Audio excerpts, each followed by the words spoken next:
Sumate al Club Social y Deportivo Justicialista y formá parte del movimiento de masas más grande de Occidente. Club Social y Deportivo Justicialista. Búscalo en Instagram o contactate al csdjusticialista@gmail.com. Club Social y Deportivo Justicialista. Todos unidos triunfaremos.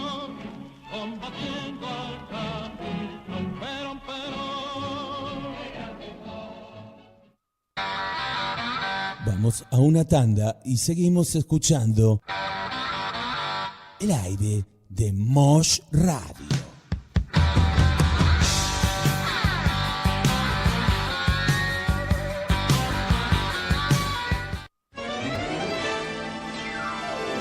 Cambalache, una pizca de actualidad, un poquito de efemérides y muy buena música.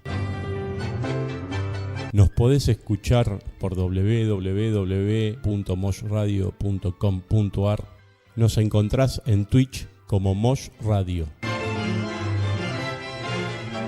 Cambalache, todos los miércoles de 19 a 20. La mejor receta. Y nos prendemos fufu. Todos los miércoles a las 20 horas, Martín Wolf y quien les habla, Martín Camaño, hacemos la aguja.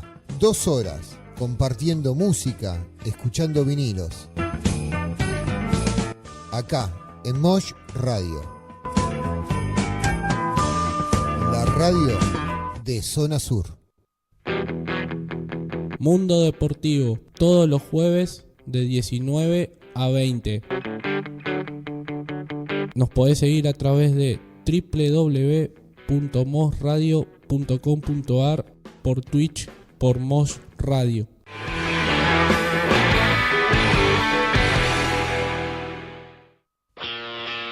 Esto es Deportes Popular, todos los viernes a las 19 horas. Acá en Mosh Radio.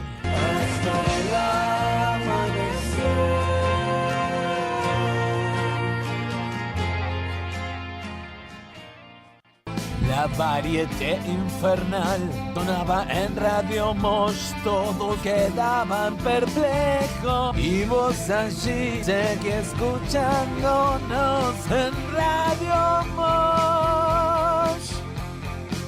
La variedad infernal en el aire de Mosh Radio.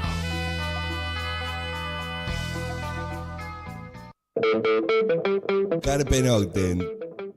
Todos los viernes de 21 a 23 horas. 14 años ininterrumpidos rompiendo los cojones.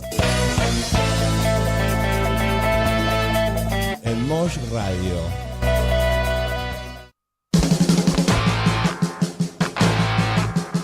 Seguinos en nuestras redes. En el Instagram, @Mosh Radio.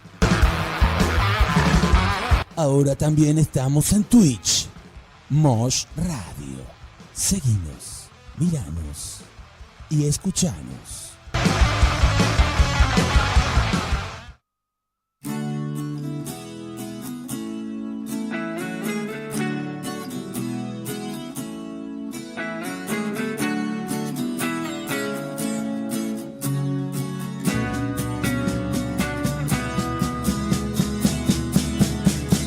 Nunca quise tanto a nadie como vos, por eso es que empiezo a dudar si seremos hermanos que nos separan. Buenas tardes a las y a los oyentes, me llamo Patricio y hoy transmitimos de Radio Mosh para el programa Fábrica de Expresamiento Liberando el Foco de la Mente en el programa número 7, acompañado con Valentina, Malena, Matías, Uriel y en la oposición Candela. A continuación presentamos a Valentina con el tema El Sol de la Mujer, el rol de la mujer en la Revolución de Mayo. Buenas tardes, ¿cómo están? Soy Valentina.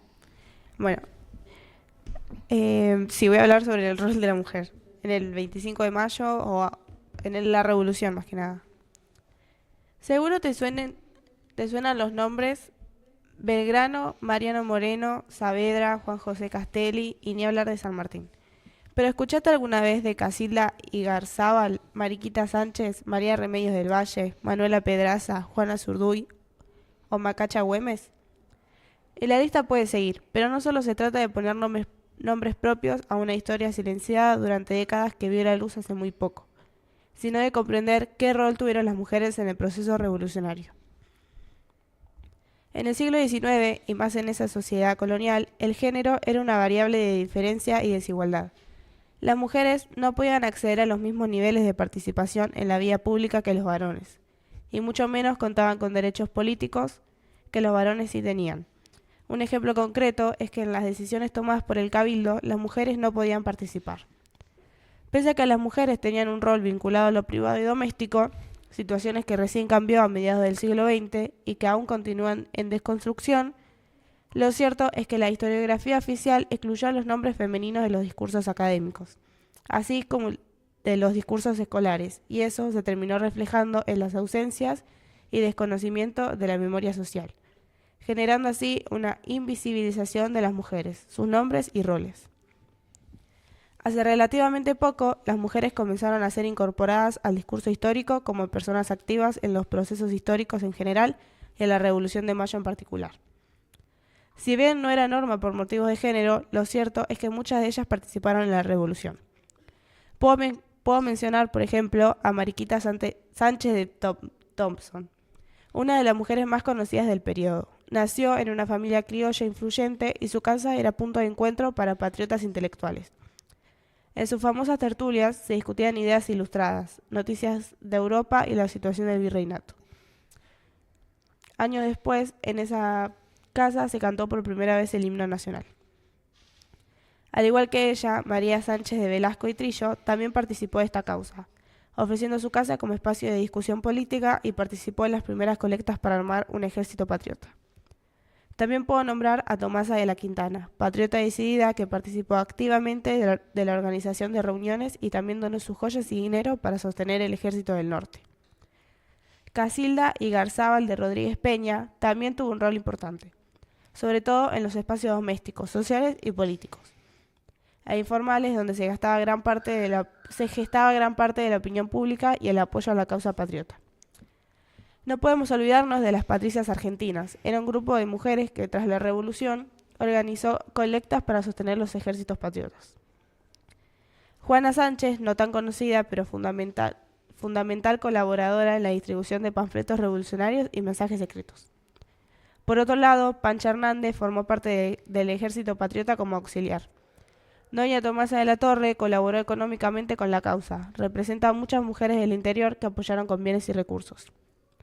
Pero más allá de los nombres propios, hubo mujeres que actuaron en colectivo, colaborando como espías, tejían escarapelas o participaban en colectas para financiar el movimiento y ofrecían sus casas como punto de reunión. No tenemos que dejar de mencionar a mujeres que no solo desafiaron a las autoridades españolas y a las restricciones mismas de la sociedad de la primera mitad del siglo XIX, participando activamente de las guerras de independencia entre 1810 y 1816. Manuela Pedraza fue una pionera en esto. Ella participó con anterioridad de la Revolución de Mayo, combatiendo nada más ni nada menos que las invasiones inglesas. También podemos mencionar a Juana Zurduy, que militó por la independencia, organizó milicias y combatió en el Alto Perú, figura clave de la independencia patriótica. Así también como lo fue María Remedios del Valle, que combatió en las guerras de independencia como auxiliar en el Ejército del Norte. Tal importante su rol que hoy en día es conocida como la madre de la patria.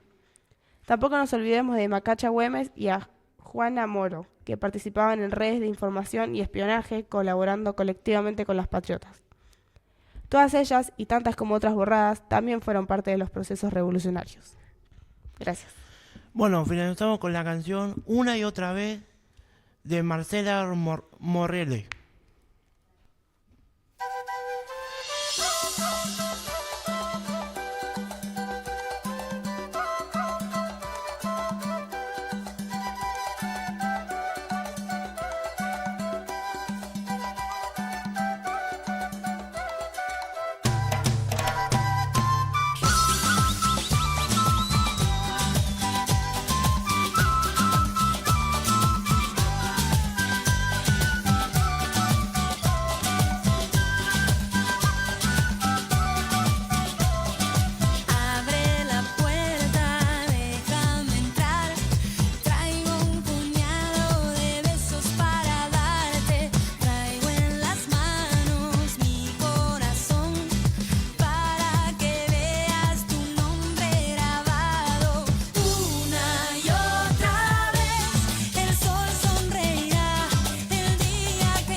Bueno, continuamos con Matías, que nos va a exponer sobre la arquitectura de mayo de 1810, 1910 y 2010.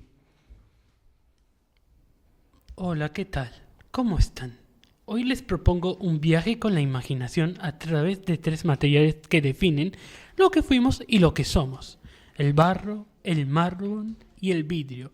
Vamos a recorrer 3 momentos de nuestra historia patria, en 1810, 1910 y 2010, porque la arquitectura, amigos oyentes, es la ideología de una época hecha de ladrillo. Empecemos por el principio. Cerremos los ojos. Mayo de 1810.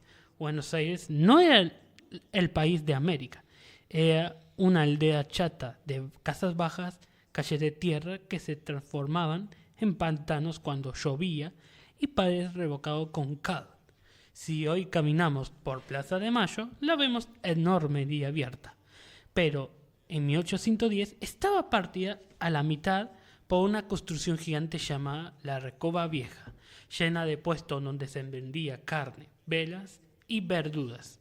La revolución ocurrió ahí, entre el olor al cuero y los charcos de barro. Y un dato que seguro que les va a sorprender, o muchos ya lo saben: el cabildo que vemos hoy en las fotos escolares es 1/3 lo que era en ese momento. Tenía 11 arcos. ¿Qué pasó? Lo mutilaron, le cortaron las alas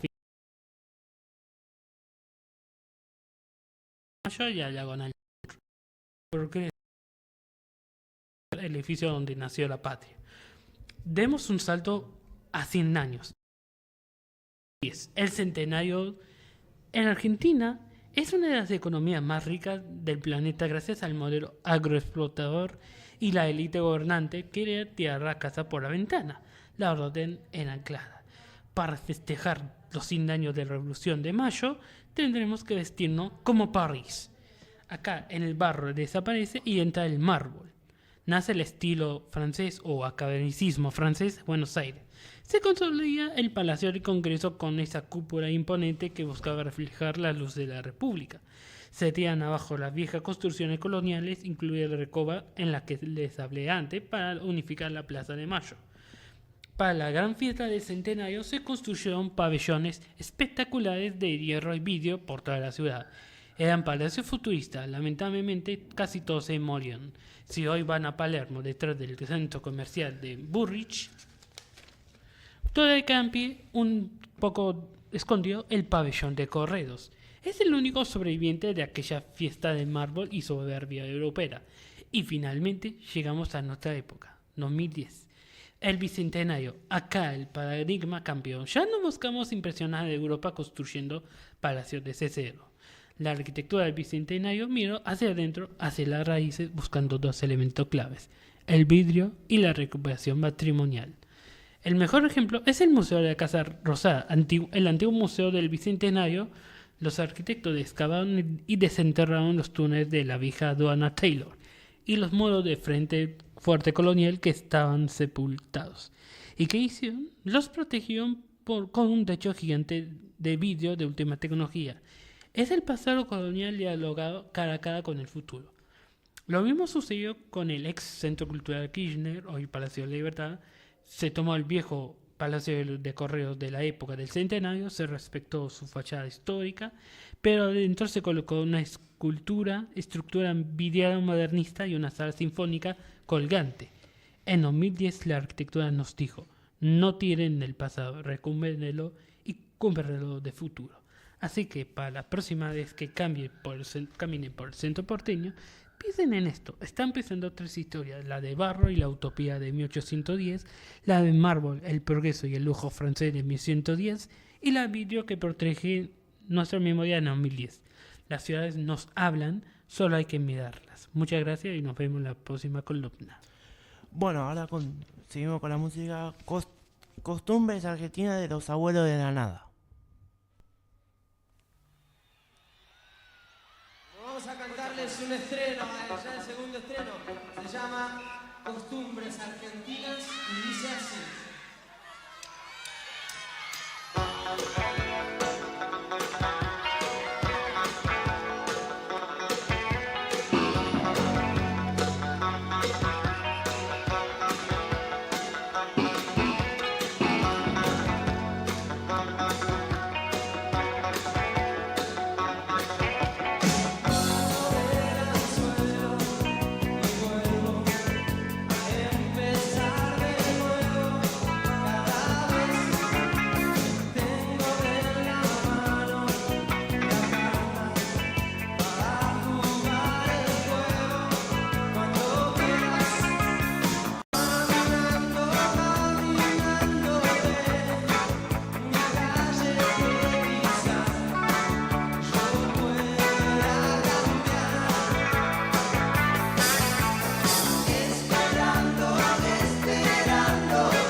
Bueno, ahora seguimos con Malena, que nos va a nos va a hablar desde la casa porque no pudo venir porque está enferma.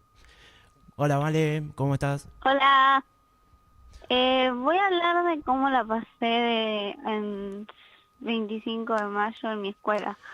Nada, o sea, hicimos un juego de adivinar cosas como el 25 de mayo, qué pasó el 25 de mayo, cuándo fuera y esas cosas.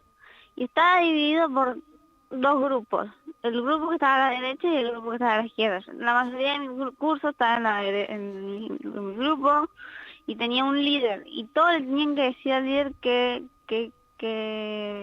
adivinanza era.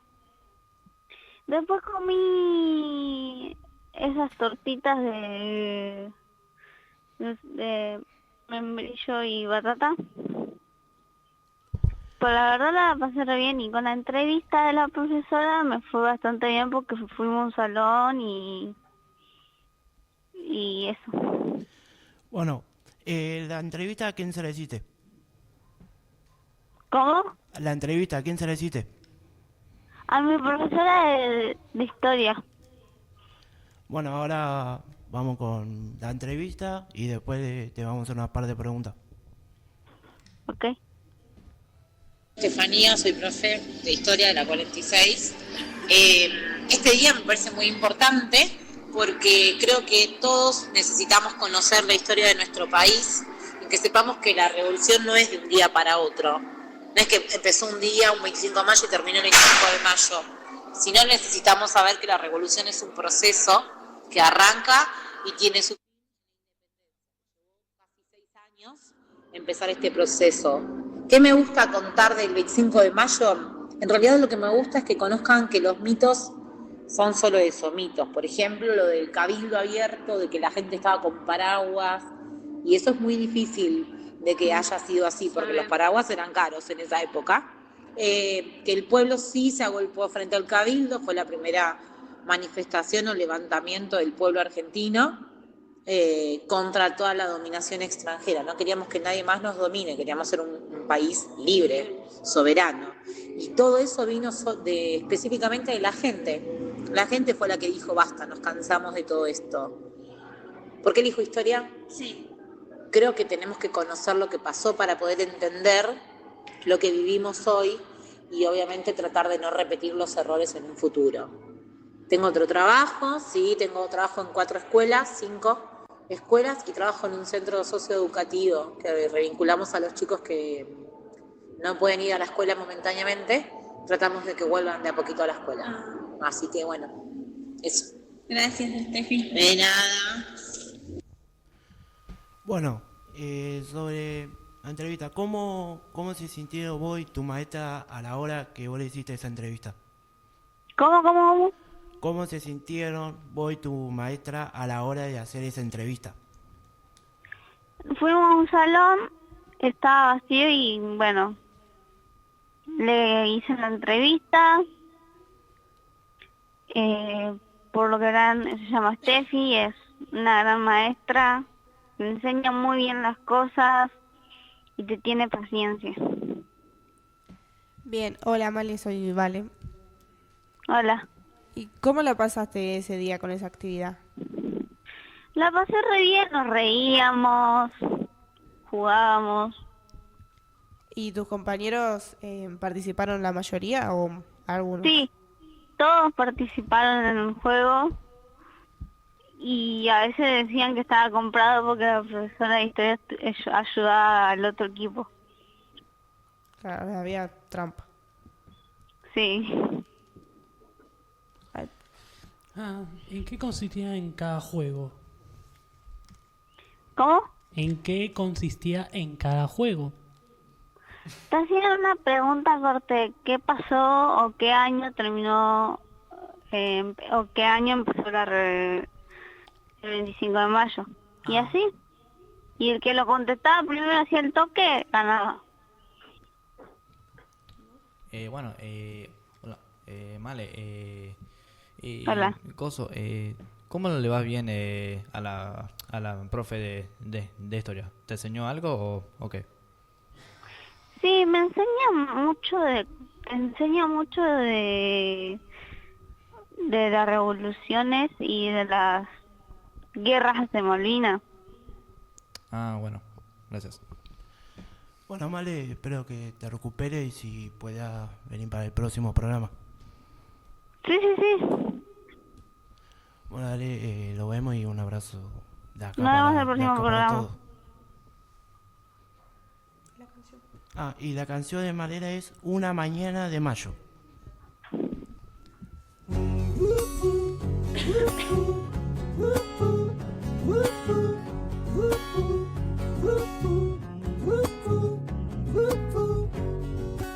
Una mañana de mayo me fui hasta la plaza para ver si el pueblo ya era libre como tenía que ser. Y entre algunas gotitas que caían del cielo gris, buscamos la libertad que quería nuestro país. Libres, libres vamos juntos hasta el sol. Libres, libres como el pueblo nos soñó. 25 de mayo de 1810, siempre con amor te recordaré. 25 de mayo de 1810, siempre con amor te recordaré.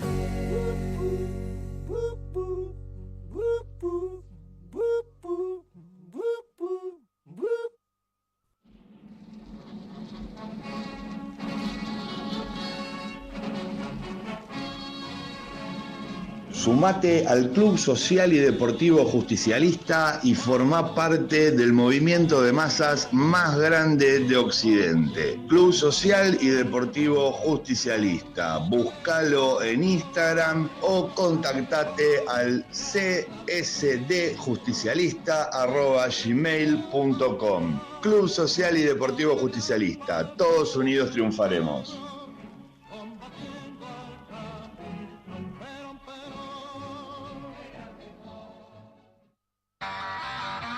Vamos a una tanda y seguimos escuchando el aire de Mosh Radio.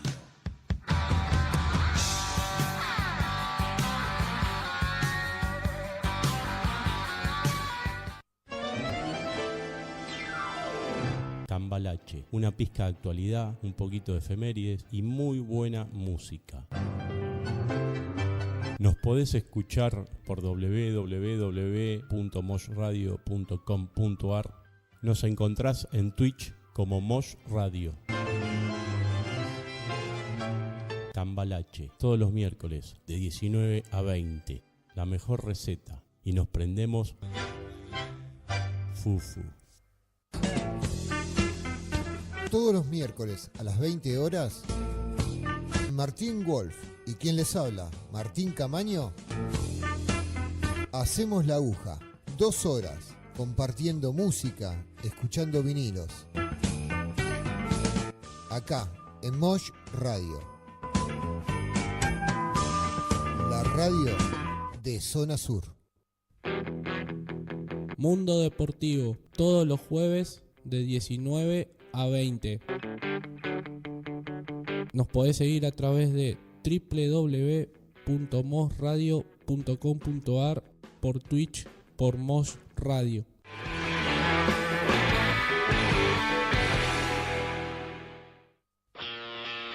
Esto es Deportes Popular, todos los viernes a las 19 horas. Acá en Mosh Radio.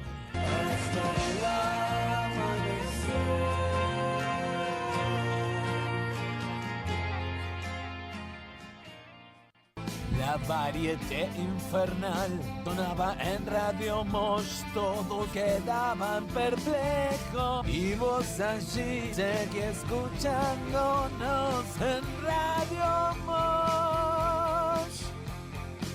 La variedad infernal, en el aire de Mosh Radio.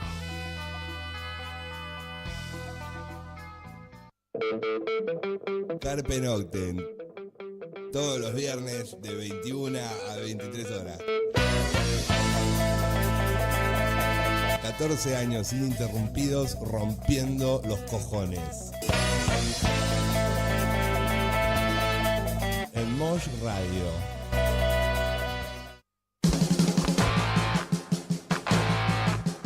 Seguinos en nuestras redes.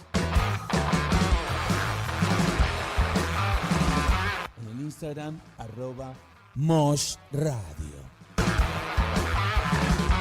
Ahora también estamos en Twitch. Mosh Radio. Seguinos, miranos y escuchanos.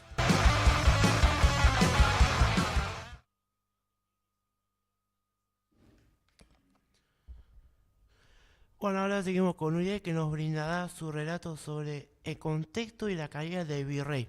Bueno, la caída del virrey. La caída del virrey Baltasar Hidalgo de Cisneros en mayo de 1810 fue el resultado de una grave crisis institucional provocada por la caída de la Junta Central de Sevilla en España y la invasión napoleónica. Esto dejó a las colonias sin una autoridad peninsular legítima, detonando la Revolución de Mayo en 1810. Al enterarse de que el rey Fernando VII estaba preso y la Junta Central había caído, los criollos exigieron el derecho a formar su propio gobierno autónomo para salvar la tierra. Durante años, los habitantes locales estuvieron limitados por el sistema comercial español y excluidos de los principales cargos administrativos y políticos. Las invasiones inglesas de 1806 y 1807, la defensa de Buenos Aires demostró al pueblo su propia fuerza militar y organizativa. Listo, chata. Bueno, seguimos con la canción Cuenta de Mayo. ¿La música?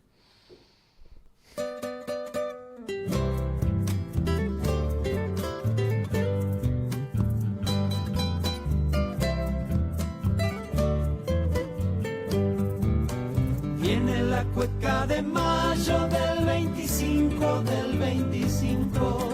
cuando se escucha su canto, bailan los grandes, bailan los chicos.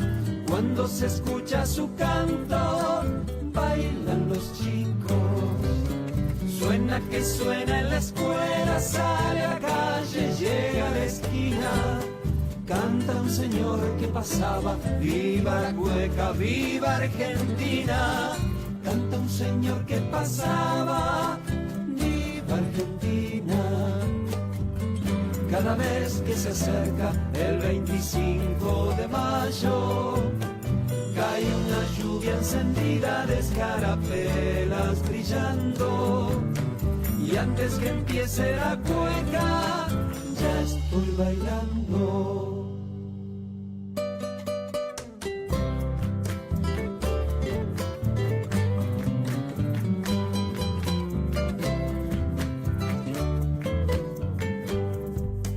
4 jilgueros cantores, una calandria, 20 loritos, silban la cueca en el patio, ya es 25, ya es 25.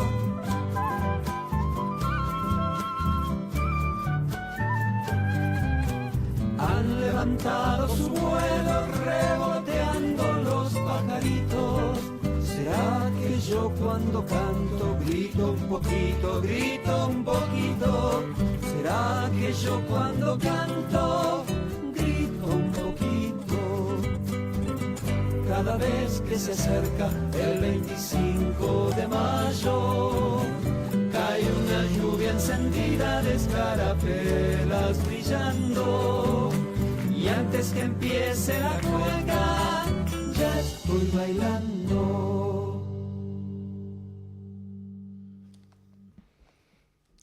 Bueno, a continuación el que les habla, Patricio, voy a exponer sobre qué pasó después de la Revolución de Mayo.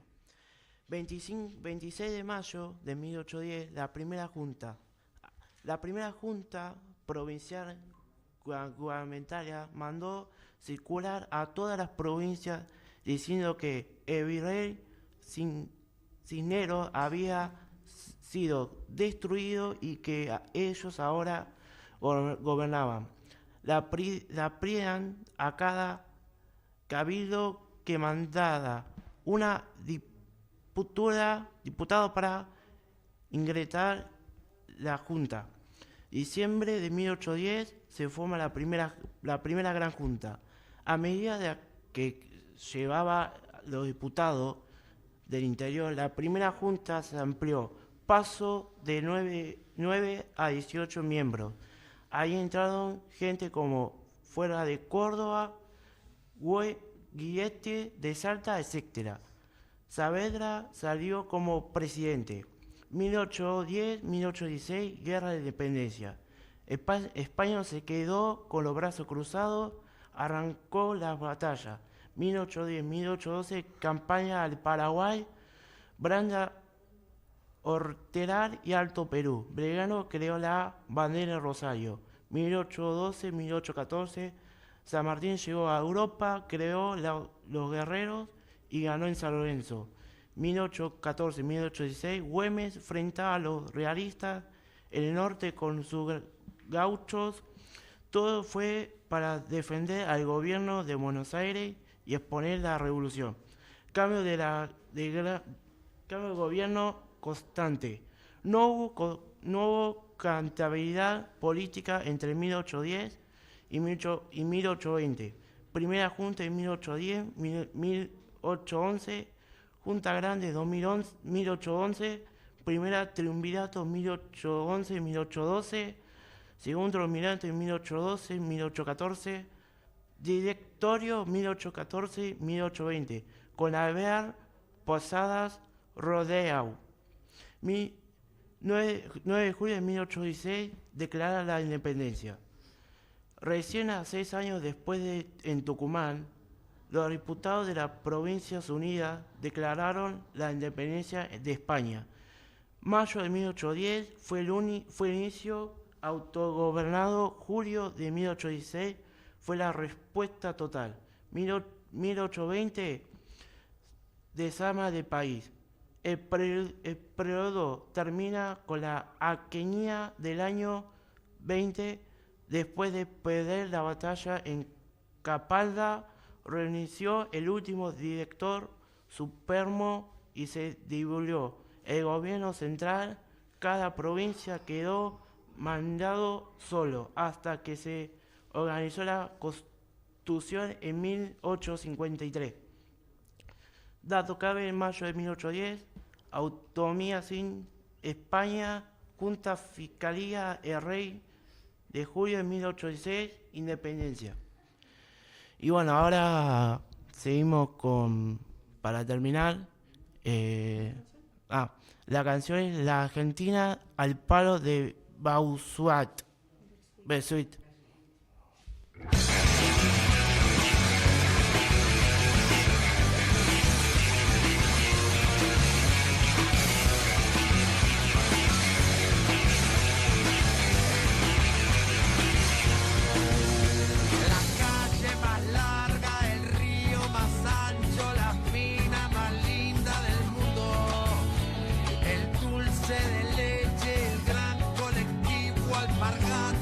Soda y alfajores,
pasión. Hoy nos espera el mundo entero.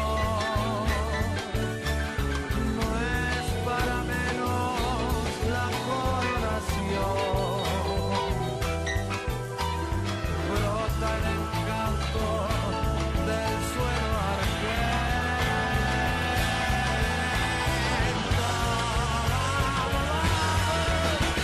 Y no me vengan con cuentos chinos, que el Che, Gardel o Maradona son los number one, como también lo soy yo.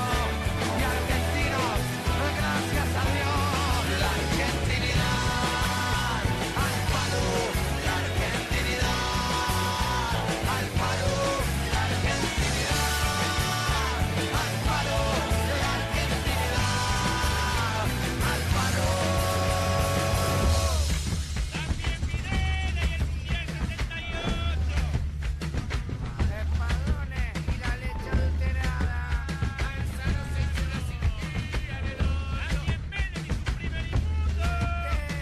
Los nariguetazos en el Congreso.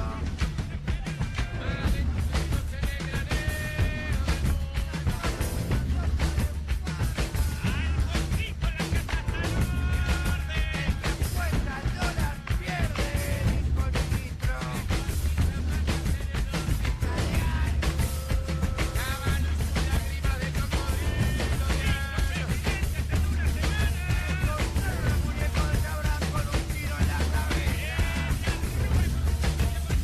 ¿Por qué me viene a copiar a mí con la pica mucho?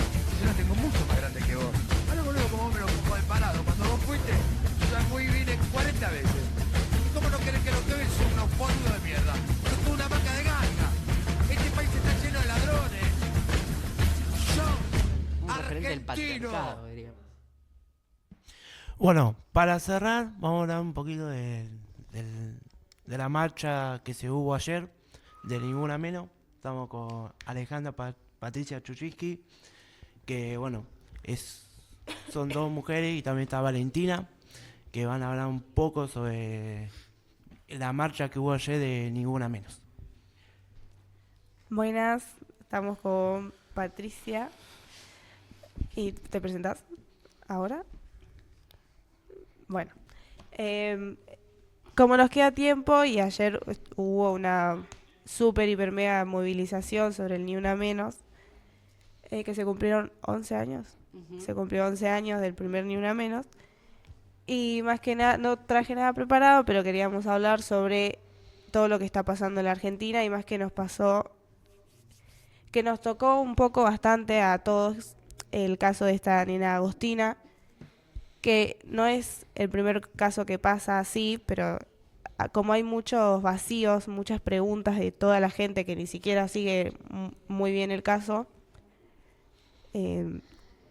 como que la gente quiere saber más, y se empezó a dar cuenta de muchas cosas que hay en la política, con los policías y todo. Así que, ¿opinión? No, nada, la verdad que como nos sentimos tan ausentes porque, bueno, yo es la primera vez que no voy, diríamos, por diferentes motivos. Ya estamos diciendo acá que la próxima vamos a ver si vamos todos, porque esto no afecta nada más que a las mujeres, también muchos hombres realmente repudian el patriarcado y acompañan de alguna manera los principios de respeto por la mujer, del cuidado por la mujer, del valor que tiene la mujer, aunque hay otros que en este sistema patriarcal precisamente nos depriva de cuestiones básicas, como por ejemplo, este gobierno sacó un montón de apoyos que teníamos para las víctimas de violencia de género, programas que de alguna manera daban contención o lugares de abrigo a aquellos que estaban en situación de amenaza. También la justicia, ¿no?, que actuó deliberadamente sin cuidar a Agostina, con 14 años, algunos medios cuestionando si Agostina tenía una relación, no tenía una relación, diríamos, tratando de ensuciar el nombre, como hacen siempre O el cuando de la aparece. mamá. O el de la mamá, o el de la mamá, correcto. Diríamos, basta con ser mujer para ser señalada por el patriarcado. Decir que, bueno, nosotros como grupo obviamente no estamos de acuerdo con esta forma de mirar a la mujer, que estamos de acuerdo con participar activamente, ¿no? Esta va a ser la primera, pero no es la última. Ayer todos los oradores decían esto, ¿no? Tenemos que volver a estar en las calles, tenemos que volver a pedir que nos restituyan los derechos de cuidado para la mujer, tenemos que volver a poner sobre la mesa los estados de alerta.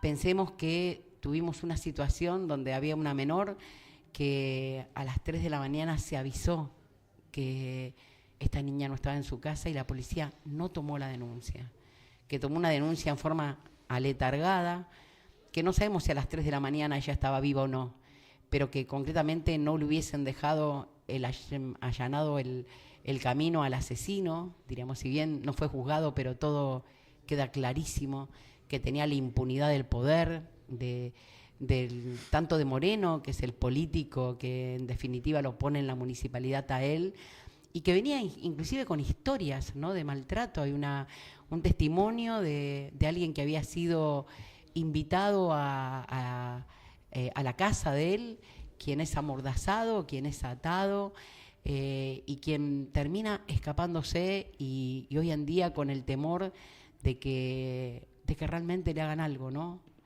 Y la necesidad de dar estado público a todas estas cuestiones y de que sepan todas las personas que padecen violencia de género, que no tienen que agachar la cabeza, que tienen que pedir ayuda, que obviamente ahora no es tan fácil pedir ayuda, pero en los grupos que estemos tratar de organizarnos para poder ayudar a esa persona, porque las personas que padecen violencia de género siempre están lidiando con la muerte y que no podemos permitirnos que siga adelante, diríamos, esta estadística de pérdidas, y más en estos últimos años, ¿no? Aumentaron los femicidios en estos 2 últimos años por el discurso de violencia que tiene este gobierno, de promoción, de culpar, de estigmatizar simplemente a una persona por ser mujer. Y eso no lo tenemos que permitir, diríamos. Tenemos que alzar la voz, tenemos que juntarnos, tenemos que movilizarnos, tenemos que salir a la calle, tenemos que pedir que se restituyan los derechos que nos han quitado en estos 2 años del gobierno de Milei. Bueno, yo tengo una joven acá. A mí me gustaría que ella nos cuente cómo vive todo este proceso, ¿no? Bueno, a mí siempre me puso muy mal este tema, porque igualmente le puede pasar a cualquiera de salir, por ejemplo, yo venir a la radio y que me pase algo, o a cualquiera yendo a estudiar y ver la edad que tienen algunas nenas, de que son más chicas que yo y tuvieron que pasar por eso y que ahora no están y que no tienen que seguir y no pueden seguir con su vida ni sus familiares. Entonces siempre me puso mal, pero también siempre fui muy feminista. Cuando crecí empecé a tener más herramientas y estoy a favor claramente del movimiento. Y Malen, y te puedo hacer una pregunta. Sí. En la escuela, diríamos, existe un área curricular que se llama Educación Sexual Integral. Diríamos, ¿cómo es en tu escuela? Diríamos, ¿cómo ha sido en tu primaria? ¿Has escuchado hablar de esto? ¿Cómo cuidar mi cuerpo? ¿Cómo, diríamos, reaccionar frente a una situación donde hay una mirada que me atraviesa y que me hace mal? Diríamos, ¿cómo me defiendo de un hombre que es violento, de un hombre que abusa simplemente con mirarme, ¿no? Porque la realidad es esta, no es necesario que el otro, diríamos, se acerque y me toque. Simplemente con una mirada, con una palabra, con una frase, el otro puede tocar lo más profundo de mi persona. ¿Cómo se trabaja en la escuela esto? Yo en todos los 6 años de primaria y de secundaria nunca tuvimos buena ESI. O sea, por ahí están las 2 semanas o la semana, pero de 8 materias, por ahí 2 trabajan nada más y te hacen un trabajo medio pedorro. Uh-huh. Pero no se trabaja absolutamente nada, ni cómo cuidarnos, ni de cuidarnos de los hombres, de esas situaciones. Y nada, no se enseña nada, la verdad. Uh-huh. Y no creo que no solamente en mi colegio, o sea, por eso se exige más ESI y una buena ESI, ¿no? Porque de eso nos salva de un montón de cosas a cualquiera. Porque así como le pasa a las mujeres, también le pasa a los hombres. Coincido con lo que decís, es una crítica que yo le hago a la provincia de Buenos Aires, que generalmente nos acordamos de derechos humanos cuando viene el 24 de marzo, o nos acordamos de derechos humanos cuando viene el 16 de septiembre, o nos acordamos de la ESI el Día de la Mujer, para el 8 de marzo, nos acordamos del Ni Una Menos porque se cumple un aniversario. Lamentablemente, diríamos, en este caso fue, diríamos, de gran impacto por lo sucedido hace una semana atrás, ¿no es cierto? No sé si no hubiese pasado eso, esto hubiese sido igual. Lo que sé es que las mujeres se sienten violentadas, se sienten sin protección y como decía recién Valen, es cierto que uno le puede pasar a cualquiera, diríamos, porque en este caso Agostina era cualquiera, diríamos, le iba a dar una sorpresa a su mamá, fue engañada por alguien de su entorno, como pasa siempre. Sí. Diríamos, en general estas situaciones se dan con personas cercanas al grupo familiar. Generalmente se da en forma intrafamiliar. Generalmente, diríamos, los responsables, diríamos, están ahí acechando, diríamos, están seduciendo y haciéndolo creer que son las personas que más nos aman. Y da la casualidad que es aquel, que en este caso Agostina, fue hasta un lugar a encontrarse con él porque él le prometió una sorpresa para su mamá. Entonces, obviamente, ante la, diríamos, podríamos decirle ingenuidad de una niña de 14 años, realmente no es difícil, diríamos, darse cuenta. Pero lo cierto es que por ahí si hubiese más Ceci en la escuela, por ahí podríamos darnos más cuenta. Alguien decía en los medios, él era como el papá de Agostina. Qué casualidad, ¿no? Diríamos. Él jugaba el rol paterno, diríamos, porque la conocía del club, porque había sido pareja de su mamá, diríamos, y su mirada de niña de 14 años seguramente lo veía como un padre. Pero este asesino, obviamente que no era el primer hecho que había cometido, diríamos, se aprovechó de la ingenuidad de una niña, ¿no? Y a veces uno puede tener 20 también, y como no tiene estas experiencias, uno puede creer un otro que ve en lo cotidiano, que te saluda, que... Sí, bueno, también hubo un caso, no sé, creo que, bueno, esta semana fue, de que en Temperley, que era su pareja de no sé cuántos años, pero tenían 30 y pico los dos. Y él la mató. Sí, casualmente ella llegó a llamar a la policía. Sí, y la policía estaba afuera. Tal cual.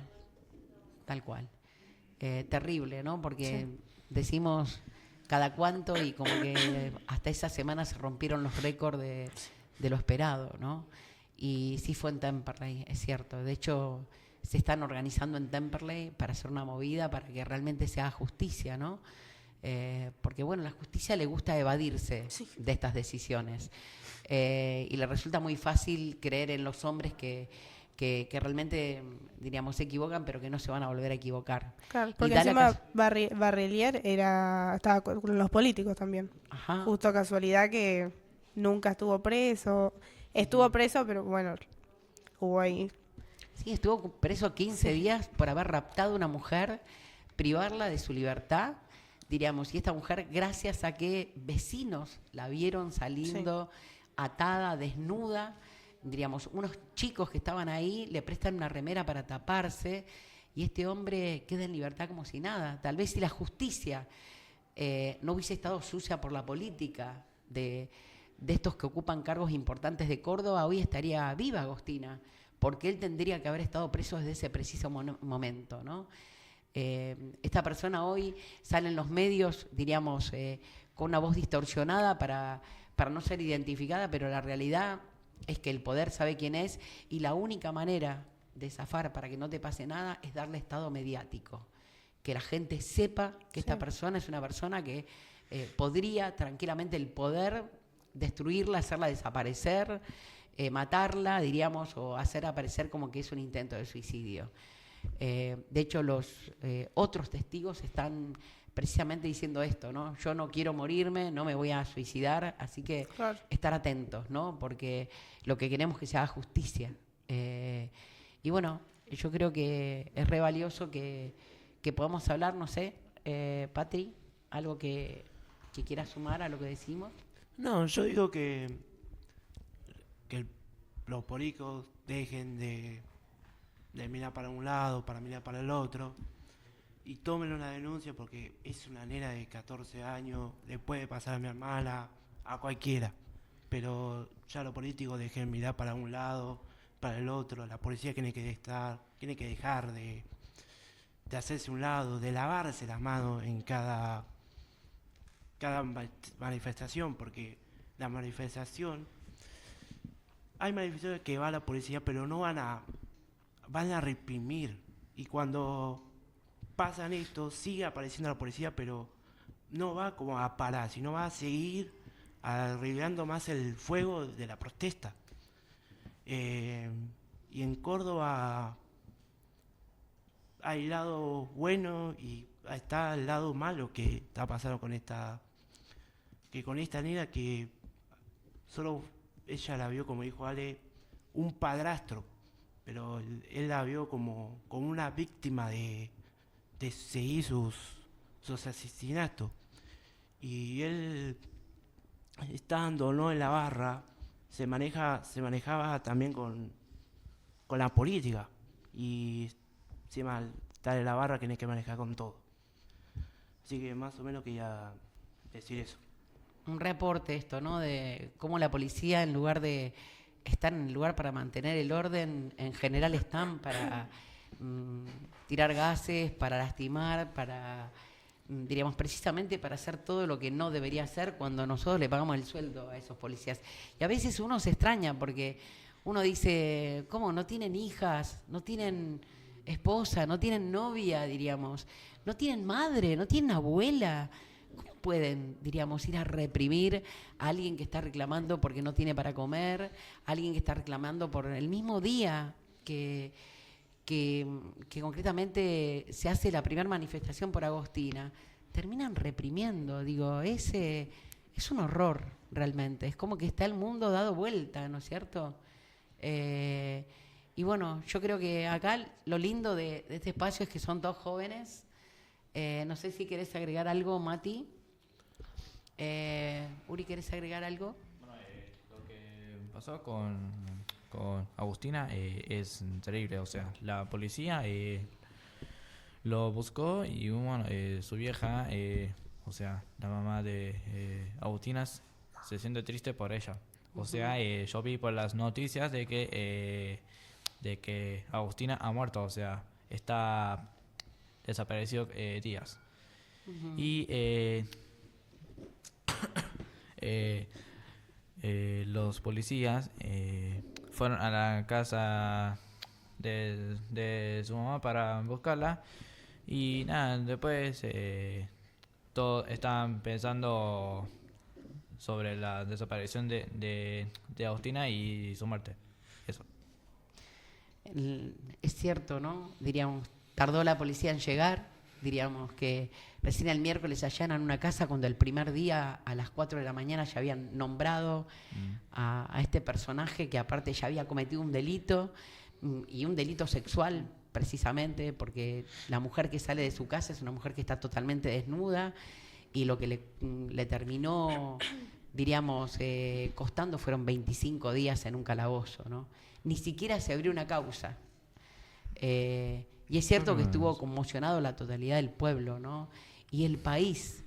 Yo les digo, uno no vive en Córdoba, ¿no? Pero yo lo sentí, a mí me reangustió lo que pasó. Me parece que es tan injusto, porque puede ser Córdoba, puede ser Santiago, puede ser el Chaco, puede ser, miren lo de Loan, lo de Lian, miren las cosas que han pasado, y nada, no sabemos, diríamos, cómo preparan a la policía, porque investigan al revés, nunca llegan a tiempo, y ahora estaban contentos porque encontraron el cuerpo, ¿no? Diríamos, y en realidad la idea era que eviten que le pase algo a Agostina. Y aunque desde las 4 de la mañana sabían el nombre y el apellido de la persona que había estado con ella prácticamente desde el primer momento, confirmado a la mañana del día domingo, cuando el revisero ve las fotos, diríamos, ese era el momento para allanar el lugar. y realmente evitarnos una semana de angustias y de manoseos y de mentiras y la cantidad de pruebas y de los que saben, ¿cómo se llaman? Peritos. No. Los que saben que hizo algo el chabón. Los fiscales. No, la mujer, los testigos y la cantidad de testigos que hubo, la que le prestó el auto, la mujer, la hija. Tal cual. Diríamos, era como una... Era obvio que era él. Era obvio que era él, diríamos, no había forma de... Pero tardaron hasta el día miércoles, prácticamente 4 días enteros sin allanar esa casa. Y cuando la allanaron, diríamos, prácticamente, diríamos, no había... Y después la allanaban todos los días. Tal cual. Bueno, lo bueno, como decía antes, que acá está lleno de jóvenes y bueno, es el futuro de ustedes, ¿no? El que hay que construir y no hay duda que para esto hay que comunicar, hay que informar, hay que estar informado, bien informado, tratar de no dejar penetrarnos por la mentira, por las fake news y por todas estas cuestiones que desdibujan generalmente la figura de la mujer. Y difundir también. Exactamente. Pero la semana que viene vamos a tener algo especial, ¿sí? Como no estuvimos, vamos a hacerle un aporte. Así que la comprometimos a Valen acá, que la semana que viene se nos traiga algo especial. Y le damos la palabra acá a Patri. Bueno, gracias por escucharnos. Y así finalizamos nuestro programa Fábrica de Pensamiento, liberando el foco de la mente. Los esperamos el próximo jueves de 18 a 19 en el 8º programa. Muchas gracias. Chao, nos vemos. Chao, nos vemos.